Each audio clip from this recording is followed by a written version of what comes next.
معي 3 كروت، بدك تختاري واحد منهم. خير الامور اوسطها.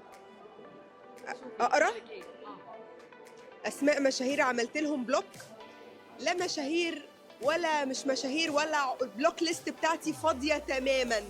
طول عمرها عمري ما بعمل بلوك ابدا. هي بتحبي محتواهم وعملتي لهم بلوك؟ لا كتير. بحب اغلبهم طبخ، بحب الطبخ قوي.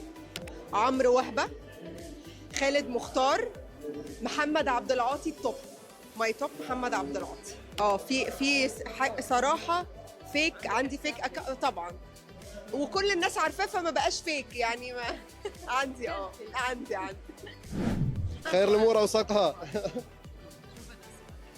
اسماء مشاهير عملت لهم بلوك ما في حد. عملت لهم فولو. اسماء مشاهير وايد اصحابنا ما شاء الله اللي عملت لهم فولو، يعني في كثير مبدعين حقيقه يمكن ما تعرف وياهم في الواقع، ولكن عملت لهم فولو لمحتواهم الجميل.